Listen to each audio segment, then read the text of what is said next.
Well, well, look who forgot her place. Marcus Vance's words sliced through the crystal-filled silence of his Beverly Hills estate. The tech mogul's finger pointed at 11-year-old Lily Torres, who sat cross-legged on the Italian marble, textbook open, while her mother Carmen wiped champagne stains from his $30,000 furniture after his annual investment gala. Nearly 300 guests, CEOs, celebrities, politicians turned as one. Phones lifted. Recording lights blinked red. Marcus's trademark smirk spread across his face, the same expression that had stared from 100 magazine covers. Here's an idea, kid. Entertainment for my guests. He snapped his fingers at Andre, his personal choreographer flown in from Paris. Show her the sequence. The one that took the Bolshoi prima ballerina 6 months, the crowd murmured with anticipation. Dance this routine perfectly, Marcus announced, his voice carrying the certainty of a man who'd never been wrong. And I'll wire $100 million to your mama's account tonight. He paused for effect. But when you fail, and trust me, you will fail spectacularly, you're going to stand right here and tell every person in this room that girls like you should stop dreaming and start accepting reality. Laughter rippled through the crowd like a cruel wave. Lily closed her geometry book slowly, her dark eyes lifting to meet the billionaire's pale blue stare. She didn't flinch. Didn't look away. Have you ever watched wealth decide that humiliation is a sport? What none of them knew, what Marcus Vance couldn't possibly know, was that Lily's story didn't begin on that cold marble floor. It began 43 years earlier, in a Southside Chicago studio apartment, where her grandmother, Isabella Torres, practiced flamenco in a space barely large enough to breathe. Isabella had auditioned for every prestigious dance company in America in the 1980s. The rejection letters arrived like clockwork, each one a polite variation of the same message.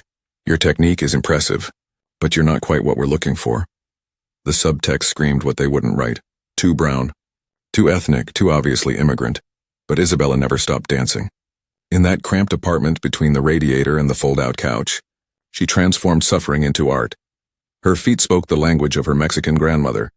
Her arms carried the grace of classical training she'd scraped together from free community classes. Her body became a library of dreams that white-owned stages had locked away. When Isabella's daughter Carmen was born, those dreams found new breath. From Carmen's first steps, Isabella was there, guiding, teaching, whispering. They can close their doors, mija, but they cannot silence your spirit. By age 7, Carmen could execute movements that professional dancers struggled with. By 10, she was teaching herself from bootleg videos of performances her mother could never afford to attend. She dreamed of Juilliard, of Lincoln Center, of stages that stretched beyond their neighborhood's chain-link fences. At 15, Carmen auditioned for the Chicago Metropolitan Ballet's youth program. She was flawless. The panel's faces told her everything before the rejection letter arrived. While talented, we feel you wouldn't integrate well with our current company culture. Carmen tried again at 16, 17, 18. Different cities, same result. The doors remained closed, the stages remained white. She met Roberto Torres at 19, a construction worker with kind eyes and calloused hands. By 20, she was pregnant with Lily. By 21, her dance shoes sat in the back of a closet, gathering dust alongside her mother's rejection letters and fading dreams. Carmen took a job as a housekeeper. The pay was steady, the hours brutal. She cleaned homes in neighborhoods where a single month's rent exceeded her annual salary. She scrubbed toilets in mansions owned by people who looked through her like she was furniture. But she never stopped moving. While vacuuming, her hips remembered rhythms. While folding laundry, her arms recalled port de bras. And when Lily was born, her daughter with Roberto's deep brown skin and Isabella's fire in her eyes, Carmen felt something she thought had died years ago. Hope. Lily walked at 9 months. By her first birthday, she was spinning. By 2, she moved with an uncanny grace that made strangers stop and stare. Isabella recognized it immediately. The same gift that had been passed down, refined, concentrated through generations of denial. This one, Isabella whispered to Carmen, watching toddler Lily improvise a dance to music only she could hear. This one has all of us in her bones. They began training Lily in secret, not in studios, they couldn't afford those. In parks after dark, in parking garages on Sunday mornings. In the small living room where 3 generations of Torres women had turned pain into pirouettes. Isabella taught Lily the flamenco footwork that carried centuries of Spanish and indigenous Mexican heritage. Carmen taught her the classical technique she'd perfected through sheer determination. Together, they taught her something more important than steps. They taught her that her body was not a limitation, but a celebration. that her brown skin was not an obstacle but a crown, that the world's rejection was not a verdict but a challenge. Lily absorbed everything. By age 5, she could replicate choreography after seeing it once. By 7, she was creating her own fusion style. Classical ballet's precision merged with flamenco's passion. Contemporary dance's fluidity woven with traditional Mexican folklorico's joy, but they kept it hidden. Carmen had learned the cost of visibility. Instead, Lily attended regular public school, did her homework diligently, and danced only when the world wasn't watching. Until tonight, until Marcus Vance decided that a child sitting quietly with her math book was an opportunity for entertainment. Until he assumed that Carmen's daughter, the maid's kid, would be as easy to crush as her mother and grandmother had been. What Marcus Vance didn't know was that Lily Torres carried 43 years of suppressed genius in her muscles, that every rejection letter her grandmother received had been converted into technique, that every door slammed in her mother's face had been transformed into determination, that 3 generations of Torres women had been preparing for exactly this moment without knowing it would come. Lily stood up slowly, closing her geometry book. The crowd's laughter continued, a soundtrack of casual cruelty that wealthy people performed without thinking. Carmen's hand flew to her mouth, eyes wide with terror. She knew what her daughter could do. She also knew what revealing it might cost. Isabella, watching from the kitchen doorway where she'd come to help Carmen clean, felt tears prick her eyes. She saw her 11-year-old granddaughter standing in that sea of sneering faces, and she saw herself at 15, at 20, at 30, every audition, every rejection, every dream deferred. But she also saw something different. She saw Lily's spine straighten with a pride that hadn't been beaten out of her yet. She saw her granddaughter's chin lift with a defiance that poverty hadn't stolen. She saw in that young brown girl's eyes the accumulated resistance of generations who'd been told they didn't belong. And Isabella knew. Tonight, something was going to break, either Lily's spirit or Marcus Vance's world. The room fell into an expectant hush as Andre, the choreographer, stepped forward. His movements were fluid, precise, a complex fusion of contemporary ballet and modern dance that had taken professional dancers months to master. Sharp turns, gravity-defying leaps, intricate footwork that demanded perfect balance and years of training. Impossible for a child, someone whispered loudly, especially that child. Marcus circled Lily like a predator, his Italian loafers clicking against marble. See, this is what $50,000 choreography looks like, sweetheart. This is what real talent costs. Not something you learn in, he gestured dismissively at Carmen, whatever apartment you crawled out of. The crowd erupted in cruel laughter. Someone shouted, "Make her try." Another voice, "This is better than the entertainment we paid for." Carmen stood frozen, cleaning cloth clutched in trembling hands. Tears streamed down her face as she watched her daughter become a spectacle for the wealthy's amusement.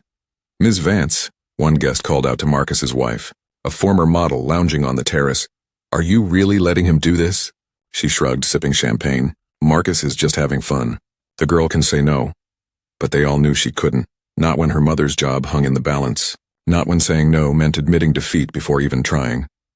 Marcus leaned close to Lily, his breath reeking of expensive scotch. "Here's the real deal, kid. You fail and Mama gets fired too. You'll both learn where you actually belong." Lily stepped into the center of the room, her worn sneakers squeaking softly against the pristine marble. The crowd pressed closer, phones raised, ready to capture her humiliation for social media. Andre pressed play. Classical music filled the space, haunting, complex, demanding. Lily closed her eyes. For 3 heartbeats she stood perfectly still. Then she moved. Her first steps were tentative, uncertain. Marcus's smile widened. "See? I told you." But then something shifted. Lily's body found the rhythm and 43 years of suppressed Torres genius flooded through her young limbs. Her feet executed the intricate footwork flawlessly, each step precise, controlled, impossibly mature for an 11-year-old. Her arms flowed through positions that Andre himself had demonstrated, but with an added grace that made them somehow more. The crowd's laughter died. Lily spun, her body defying gravity. She leaped, landing with the lightness of a feather. Every complex transition, every difficult sequence, she captured it all. But she didn't just replicate Andre's choreography, she transformed it. Between the classical movements, Lily wove in flamenco footwork, her grandmother Isabella's gift. Sharp percussive sounds erupted from her sneakers, adding rhythm where there had been only melody. Her arms took on the passionate curves of folklorico, her heritage speaking through gesture. She merged 3 generations of stolen dreams into something entirely new. The music swelled. Lily executed a series of fouette turns that professionals struggled with, Each rotation perfect, controlled, powerful. Her face showed no strain, only fierce concentration and something deeper. Dignity. She was no longer performing for Marcus Vance. She was dancing for every rejection letter, every slammed door, every person who'd looked through her family like they were invisible. The final note rang out. Lily finished in a perfect arabesque, her body a sculpture of defiance and grace. The room was silent. Completely, utterly silent. Marcus Vance's face had gone pale. His jaw hung open. Someone's phone clattered to the floor. Then Andre began to clap. Slow, reverent applause. Mon Dieu, he whispered. She's extraordinary. The silence shattered as the room erupted. Not in mockery this time, but in genuine shock. Guests began applauding, tentatively at first, then thunderously. Phones were everywhere. Dozens of videos already uploading to social media with captions like, "Billionaire humiliated by Maid's daughter," and 11-year-old destroys tech mogul. Marcus's face cycled through emotions, shock, rage, humiliation. His carefully constructed moment of cruelty had backfired spectacularly, and everyone had witnessed it. Well, Lily said quietly, her voice steady despite her racing heart. I did it. Where's my 100 million? Marcus's expression hardened. That was lucky, beginner's luck. The deal's off. The deal's off? A voice cut through the crowd. Jonathan Chen, a venture capitalist and one of Marcus's biggest investors, stepped forward. We all heard you, Marcus. Crystal clear. 300 witnesses, and about... He glanced at his phone. 50,000 people online already since someone was live streaming. I was joking, Marcus snapped. Obviously joking. No one actually thought, you made a contract, another voice called out. This time it was Diana Rothstein, a prominent civil rights attorney who'd been dragged to the gala by her banker husband. Verbal yes, but with witnesses. Consideration was offered and accepted. She performed. You owe her. Marcus's lawyer materialized at his elbow, whispering urgently. Marcus's face went from red to purple. Carmen rushed to Lily, pulling her daughter into a fierce embrace. Baby, I can't believe... Her voice broke with pride and terror. She knew men like Marcus didn't lose gracefully. Mrs. Torres, Diana approached them, business card already in hand. I'd like to represent you and Lily. Pro bono. What happened here tonight? She glanced around the room with disgust. This needs consequences. Marcus's voice boomed. Get out. Both of you out of my house. You're fired, Carmen. I'll make sure you never work in this city again. Actually, Jonathan Chen interrupted, his phone pressed to his ear. You might want to check Twitter, Marcus. You're trending. #1 worldwide. And not in a good way. He turned his phone around. The hashtag #PayLilyTorres was exploding. The video of Marcus's cruel challenge and Lily's triumphant performance had gone viral. 5 million views in 15 minutes. Comments flooded in. Disgusting billionaire tries to humiliate a child. This is what systemic racism looks like. Pay her. Every single penny. Boycott Vance Tech until he pays. Major news outlets were already calling. CNN, BBC, Al Jazeera. Everyone wanted the story. Celebrity activists were weighing in. Politicians were issuing statements. Marcus's empire was crumbling in real time. His hands shook as he scrolled through his phone. His company's stock was already dropping in after-hours trading. Board members were calling, panicked. Sponsors were threatening to pull out of his charity foundation. Fine, he shouted, silencing the room. Fine, I'll transfer the money. But this... He pointed at Lily with a trembling finger. This is extortion. No, Lily said softly, her voice carrying in the sudden quiet. This is what happens when you underestimate people because of how they look or where they come from. She held his gaze, unflinching. An 11-year-old girl who'd just dismantled a billionaire's cruelty with nothing but talent, courage, and generations of suppressed dreams. Marcus Vance had wanted to teach her about reality. Instead, she'd taught him about consequences. 3 months later, the world looked different. Marcus Vance's tech empire had hemorrhaged billions. Major clients withdrew contracts. His board forced him to resign as CEO. The charity foundation that bore his name was restructured, and Marcus himself became a cautionary tale about weaponized privilege and public downfall. The 100 million arrived in Carmen's account within 48 hours, transferred under intense legal and public pressure. But Lily's impact reached far beyond that single payment. Carmen quit housekeeping the day the money cleared. She opened Torres Dance Academy in their old Southside Chicago neighborhood, a place where talented kids from underprivileged backgrounds could train regardless of their ability to pay. The waiting list stretched for blocks. Lily received scholarship offers from every prestigious dance company in America, the same institutions that had rejected her grandmother and mother. She accepted none of them. Instead, at 11 years old, she became the face of a movement. The Lily Torres Foundation funded arts education in underserved communities. It paid for dance classes, instruments, art supplies, theater programs, all the dreams that poverty had suffocated. Within 3 months, they'd established programs in 47 cities. Isabella, now 68, stood in the wings of the Chicago Symphony Center watching her granddaughter perform the opening night of Generations, a dance piece Lily had choreographed telling their family's story. The audience included former First Ladies, Supreme Court justices, and celebrities, but also hundreds of scholarship kids from neighborhoods like theirs. As Lily danced, her body a bridge between her grandmother's flamenco, her mother's classical technique, and her own revolutionary fusion, Isabella wept. Not from pain this time, but from vindication. The standing ovation lasted 11 minutes. Backstage, a reporter asked Lily what she'd learned from the Marcus Vance incident. She smiled, wise beyond her years. That our value isn't determined by people who refuse to see it. That sometimes the biggest stages are built from the smallest acts of courage, and that when they try to break you, dance anyway. Carmen embraced her daughter as cameras flashed. 3 generations of Torres women, no longer invisible, no longer silenced, no longer denied. They had transformed humiliation into revolution, and they were just getting started.